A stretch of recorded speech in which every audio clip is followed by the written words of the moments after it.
ABN Radhakrishna ఈ వ్యక్తి పేరు వింటే ఒళ్ళు కంపరం పుడుతుంది. ఇక ఈ వ్యక్తి ఛానల్ చూడాలంటేనే అసహ్యం వేస్తుంది.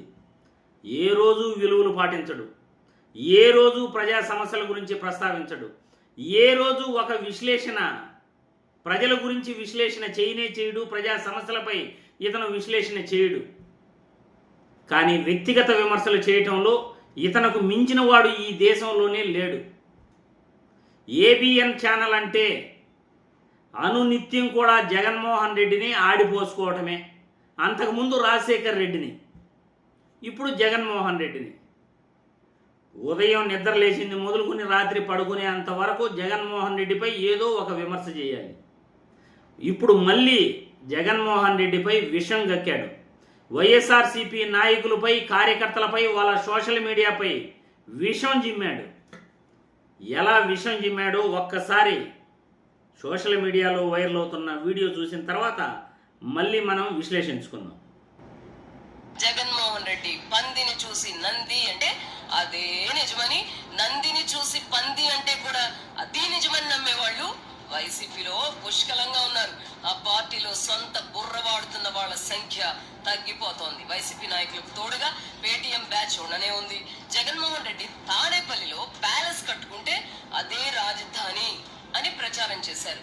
చచా, అదేమి కాదు. 3 రాజధానులు అంటే ఎక్కిరిగంతేశారు. ఇప్పుడు అది కూడా కాదు, మావి గన్ అంటే ఆనందంతో ఆర్తనాదాలు చేస్తున్నారు.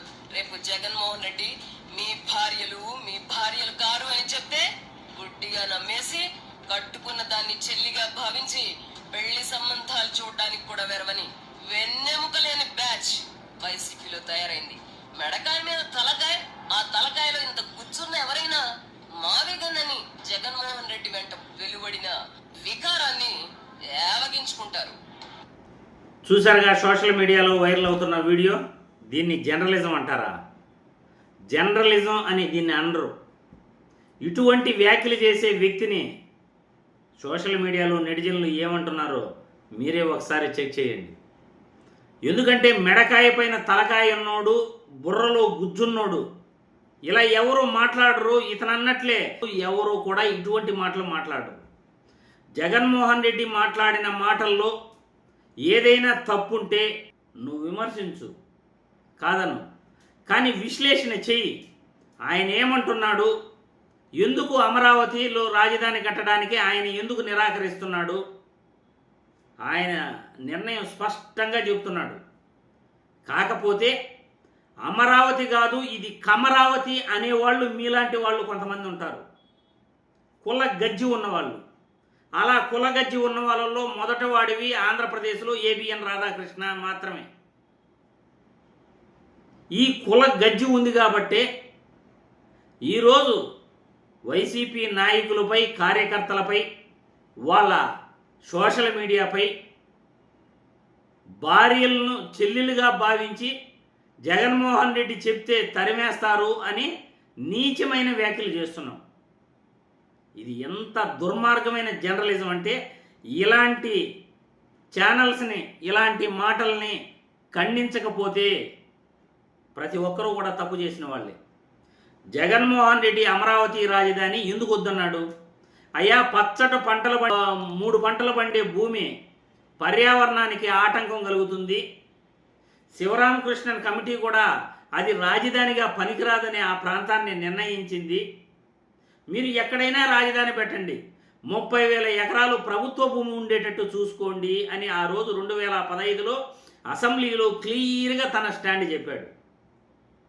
కానీ జగన్మోహన్ రెడ్డి ఆ రోజు చెప్పాడు, ఈరోజు మాట మార్చాడు అని అబద్ధాలు ప్రచారం చేస్తున్నారు. నీచమైన అబద్ధాలు ప్రచారం చేస్తున్నారు.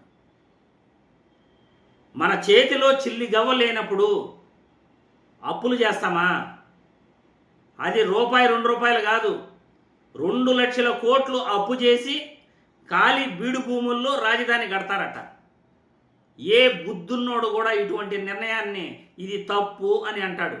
ఎందుకంటే రాష్ట్రంలో నగరాలు లేకపోతే మాకు ఇదొక్కటే దిక్కు, ఇదొక్కటే మేము రాజధాని కట్టాలి అని అనుకోవచ్చు. రాష్ట్రంలో ప్రధాన నగరాలు చాలా ఉన్నాయి కదా, అభివృద్ధి చెందిన నగరాలు. తీర ప్రాంతం ఉంది కదా, గొప్పగా ఉపయోగించుకోవచ్చు కదా. ఆ బుర్ర లేనటువంటి ఈ ఎల్లో మీడియా వాళ్ళు చంద్రబాబు నాయుడు గారు రాష్ట్రాన్ని సర్వనాశనం చేసేందుకు అమరావతిని భ్రమరావతిగా ప్రజల్లో భ్రమలు కల్పించి ఈరోజు లక్షల కోట్లు అప్పు చేస్తూ రాష్ట్రం దివాలా అయిపోయింది అని ఆయనే చంద్రబాబు గారు చెప్తారు. మళ్ళీ రాష్ట్రం దివాలా అయిపోయింది, ఆర్థిక పరిస్థితి బాగాలేదు, నేను ఏమైనా చేయాలనుకున్నా చేయలేకపోతున్నాను అని అంటూనే లక్షల కోట్లు అప్పు తెస్తాడు. అమరావతి రాజధాని కడతానంటాడు. అయ్యా అక్కడ ఏమీ లేదు, ఇంకొక 2 నెలల్లో వర్షం పడితే దాదాపు 10 నెలలు వర్క్ ఆగిపోతుంది. ఆ నీళ్లు తోడుకోవడానికే సమయం చాలదు. ఇటువంటి పరిస్థితుల్లో జగన్మోహన్ రెడ్డి మచిలీపట్నం, విజయవాడ, గుంటూరు కనెక్టివిటీగా నేషనల్ హైవే ఉంది, ఆలోచించండి, చాలా బాగుంటుంది.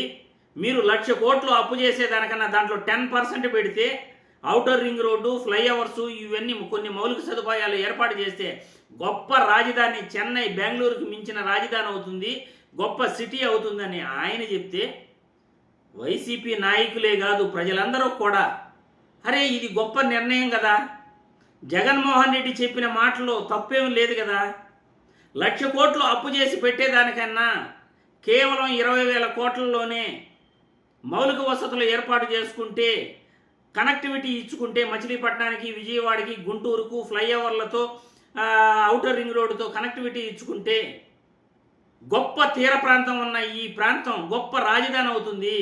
కొత్తగా బిల్డింగులు కట్టాల్సిన పని లేదు. ఆల్రెడీ అభివృద్ధి చెందిన నగరాలు 3 ఉన్నాయి, గుంటూరు, విజయవాడ, మచిలీపట్నం 3 అభివృద్ధి చెందిన నగరాలే.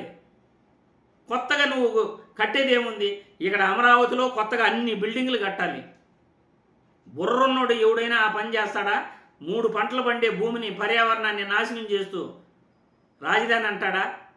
ఆ బుర్ర తక్కువ నిర్ణయం తీసుకున్న మిమ్మల్ని తప్పు పట్టాల్సింది పోయి మీరు జగన్మోహన్ రెడ్డి చెప్పిన ఒక మంచి నిర్ణయాన్ని తప్పుపడుతూ బుద్ధి లేని మాటలు మాట్లాడుతున్న మిమ్మల్ని ఏమనాలి, మీ ఛానల్ని ఏమనాలి, ఇలాంటి జర్నలిజాన్ని ఏమనాలి అని నేను ఈ వీడియో ద్వారా ప్రశ్నిస్తున్నాను.